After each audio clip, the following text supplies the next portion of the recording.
from his studios in New York, it's time for Wake Up Call with Dan Tortora, where sports meets life.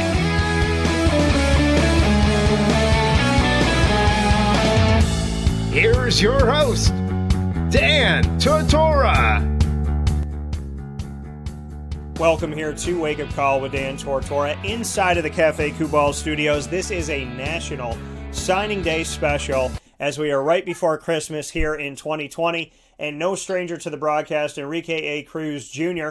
from Willowbrook in Villa Park, Illinois is here with us, offensive tackle coming into Syracuse. We've had him on audio, we've had him on the offensive line special video, and now he's here with us on National Signing Day. I already told this man he's got a job after he's done playing football. Let's bring him in. Enrique, how are we doing today?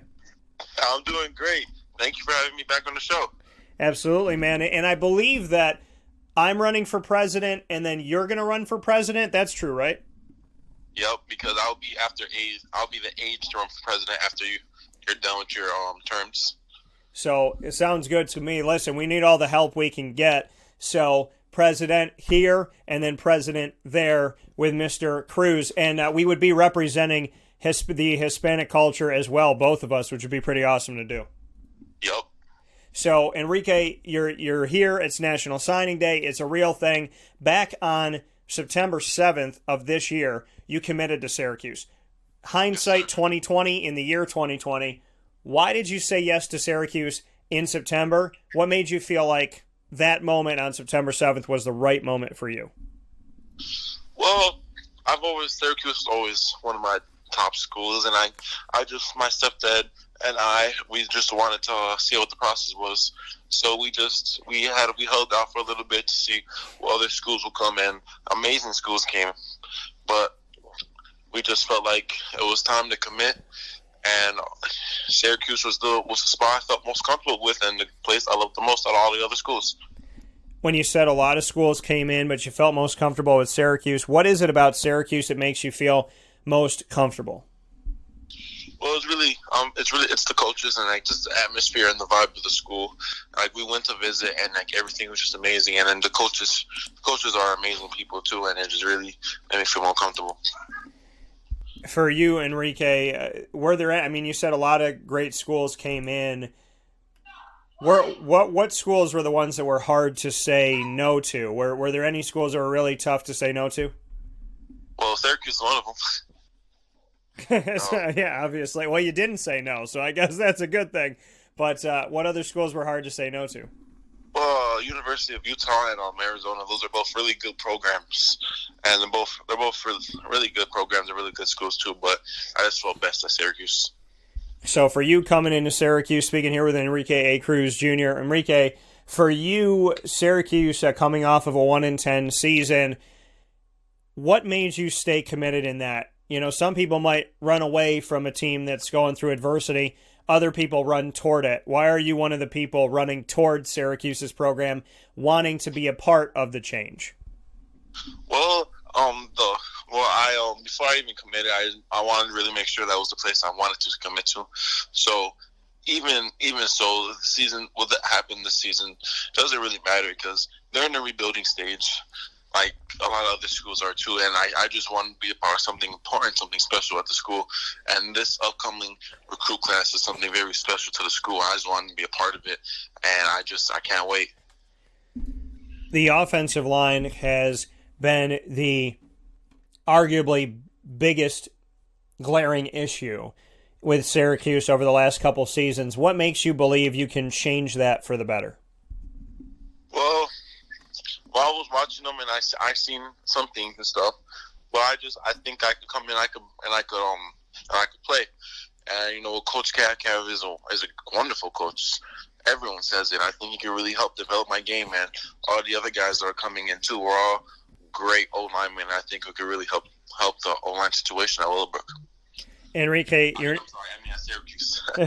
No, and for you, yeah, Willowbrook, obviously where you're coming from Villa Park, Illinois. You're not the only person representing the great state of Illinois. Wes Ho will be doing it with you. You guys were on a video special with me with the offensive line on Wake Up Call just a little bit ago, and you can check that out on youtube.com/wakeupcalldt. Representing the state of Illinois, what does that mean to you, number one, to represent the state of Illinois, and number two, the fact that the other person representing the state with you in this Syracuse incoming class of 2021 could be a guy playing next to you on the offensive line? So what does it mean to you to rep Illinois? And then secondly, what does it mean that there's another guy repping Illinois with you in this class and very well could be the guy next to you on the offensive line when all is said and done? Well, I think it's amazing. I think Illinois it's a wonderful state, and I think some of the best talent in any sport comes from Illinois. I just think we got to prove ourselves, and I think that's just amazing too. That's something in common we both share. I think it could help for us to be even better. For you, Enrique, and I know we've talked about this a little bit, your attributes and then the things you want to work on. Why do you believe you can be an immediate positive presence on an offensive line that has struggled in sacks allowed over these last couple of years? I mean, Syracuse last in the nation when it comes to how many sacks that they allow, allowing more than any other team in the country for a good part of 2019 and a good part of 2020. What makes you believe you can change that? Well, I think that's actually one of my best attributes is my pass protection. So, and my coach, like I said, Coach Cav is a wonderful coach, so he'll make me 10 times better. So I think one of my best attributes in my game is my pass protection, my athleticism. You commit to Syracuse back on September 7th. You stay committed all the way through. What made you unwavering in your commitment to Syracuse? Because some people give their verbal commitment and they don't keep their word. They change it into whatever they want it to be at that point. When they're signed on the dotted line, it's another school. What made you stay committed? What made your word your bond when it came to Syracuse? Well, me and my family, we all spoke, and before we even committed, they told me, you're not going to decommit because that's going against your word, and they were just talking to me and stuff. And before I even committed, I wanted to really make sure that no matter what happened, this was the school I wanted to go to. And that's what happened. When I committed, I knew immediately this school I wanted to go to, and I didn't want to change.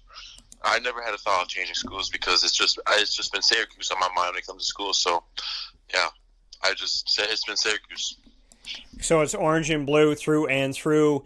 Paint a picture for us on what National Signing Day here looks like for you. Who's around you? Who's a part of this while you sign? Well, it's at my house. It's at my house because we can't do it at school. So my stepdad's gonna be there. My mom's gonna be there. My grandma, she just had surgery, so she can't be there, but she's gonna be watching from home. And all my family, they're gonna be watching. I gave them all the Zoom links, so they're all gonna be watching, of course. But my little brother's gonna be here. My mom, my stepdad. Is this the grandma that makes the awesome rice? Yep. So shout out everybody. For the people that don't know, shout out Grandma right now. Tell everybody her name and a little bit about that rice that we've talked about. Well, her name is Carmen, and that rice is amazing. 10 out of 10. So Carmen just had surgery. She's feeling okay? She's doing all right? Oh, yeah, thank God. She's feeling amazing. Good. So Grandma Carmen, she's going to be watching on the call with you. What can you say about the fact of what this year taught you to appreciate, little things like rice, little things like, talking to Grandma or seeing Grandma, being around your family, talking to your friends, maybe just, picking up a football and walking to a field when there's places that didn't even allow you to practice on their field at the school. What has this year taught you? This year's taught me a lot of things, but it's really just taught me that no matter what, your family's going to be there for you, and just family first. And I just, because my family, they were there for me in my toughest times always, and on my best times, and no one else was. And just really, this year really emphasized that, everything that happened this year. So really just taught me just family first, family over everything. What is it going to take for me to get Grandma Carmen's rice? Because I want it right now. I'm picturing it right now. My mouth is watering when I picture it. Like, what's it going to take to make this happen? How do we get this to happen? Hey, when I go over there, I'm flying her out once a week for the rice. I got you. I'll text you when she's over. Oh my gosh, I cannot wait. I'm excited for it. Enrique A. Cruz Jr. joining us from the great state of Illinois. Enrique, the fans want to hear from you. What do you want to say to them? You've now officially put the pen to the paper. What do you want the fans to know? Hey, I can't wait to play for the great school of Syracuse. And I can't wait to play for the great school of Syracuse. I can't wait to play for you guys in the Dome. For you putting the pen to the paper finally, what does that mean to you? What can you tell me is going through your mind and through your heart as you write your name on that paper for your future at Syracuse? Pure joy. It's an amazing opportunity. I still can't believe it sometimes. It's just amazing. Just me, pure joy. I got to thank God because everything he's done for me and stuff. So it's just going to be happiness, and then I'm going to be around my family, which is make it even better. How important is it for you and for everybody to keep the faith, especially now? Oh, it's very important because everything that's been going on this year, you just got to keep the faith and just, fight through adversity. It's always going to be there. It's just another lesson. That coming from Enrique A. Cruz Jr., just another lesson. Keep fighting, keep going. He will look to get Syracuse fighting, going, and back on their feet after a 1-10 season on the offensive line for the team. Enrique, I can't thank you enough. I'm going to call you Mr. President. I think that's going to be my hashtag for you, since you and I we have talked about running for president, and we can come back and listen to the show and say that we both talked about it. So I'm going to use the hashtag Mr. President. If you're okay with it, I think that's what I'm going to use for you. Oh, for sure, Mr. President, because we're both going to be presidents. I love it. I like it. I appreciate it. And you know what? I already told you, we talked about how Grandma Carmen's going to be catering that presidential dinner. I'm kicking everybody out. I don't care what world-renowned chef. Grandma Carmen's coming into the White House. Oh, yep. She can't wait either. So that coming from Enrique A. Cruz Jr. Enrique, congratulations. Thank you for letting me be a part of this and for giving me, an open door into your family and just your life and everything that's been going on. It means the world to me. I know I'll have you back on the show soon, and I'm extremely, like a big brother over here, just proud of everything you're doing and really excited to see what's going to come. So thank you again for letting me be a part of it, and I cannot wait to see what you're going to do when you come to Syracuse.